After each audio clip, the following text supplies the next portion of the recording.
The UK exports a Jamaica at the lift of a finger.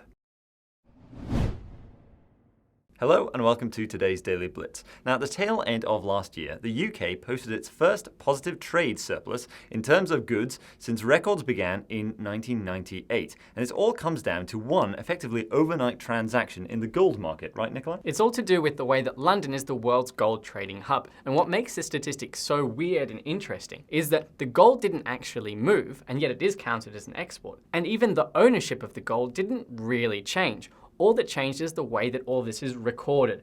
And it's sort of a freak of weird stories about how gold is owned that creates this whole story. But let's wind back a little bit. So effectively, this is just one transaction that took place in the gold market, whereas £12 billion worth of physical bullion transferred ownership from UK hands to foreign ownership. And even though the gold didn't actually move, it was still remaining in the same vault. It was still counted as an export because the ownership went from UK to foreign hands. So that's £12 billion worth of gold. So effectively, the entire GDP of Jamaica in one massive transaction. And all that's really happened is the way that this gold is owned by a foreign investor has changed. So under gold that is unallocated, which means the investor is owed the gold by the bank, you technically don't own the gold yet, even if you have an interest in it. Whereas if you own gold in an allocated way, that means the connection between you, the investor, and the gold that you own is complete. There's no one in between, no bank can default. So the change from unallocated gold to allocated is counted as an export because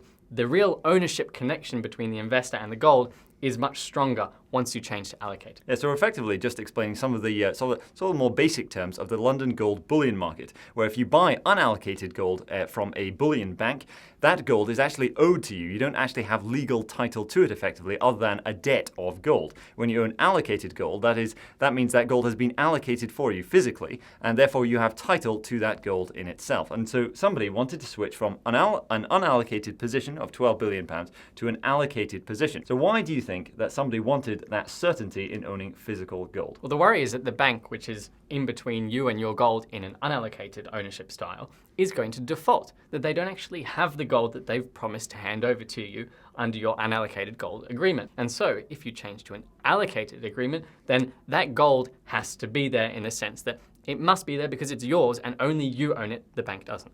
There is still the risk, however, that the custodian does still default or they do something fraudulent with your gold in the first place. Now, nobody actually knows exactly how this £12 billion transfer came about. So there are rumours that it was JP Morgan who wanted to move from an unallocated position to an allocated position. However, this is simply speculation in the first place. But it is very interesting to find that somebody would want to make such a large overnight change from unallocated to allocated gold. And enough that it actually flips Britain's trade surplus with the rest of the world overnight just from that strange change in gold ownership. It might suggest that there's a new phase in the gold bull market, which is playing out on our screens every day. A phase where people are starting to get worried about whether the physical gold is actually there that they think they own in unallocated accounts, and they're willing to pay the extra cost of an allocated account in order to ensure that the gold is actually there. And in a way, that's really quite a bullish development for gold. But that's actually quite a fearful development, quite a mood of caution that must have overcome one of the participants in the gold market. They would want to do this. They don't trust the unallocated gold system, and they want the surety that comes with owning allocated gold. So despite stocks being very, very high in the US and in other areas of the world, despite the coronavirus, it seems that somebody does want an awful lot of gold right now, and they want it physical. But there's a different way to get access to physical gold, and it's gold stocks, because gold stocks obviously have gold in the ground, which is pretty difficult to fake and sort of gets rid of that risk of unallocated gold. And so, as you might know, our colleague Owen Tracy at the moment is recommending a set of gold stocks in his newsletter, Gold Stock Fortune. So if you are interested in investing in gold, and you prefer the idea of gold in the ground that's going to be mined, you can click on the link below in the description, and he'll show you his case for why the gold stocks will outperform as gold rises. That sums up today's Daily Blitz. Thank you very much for watching. Be sure to subscribe and click the notification bell down below, and we'll see you in the next one.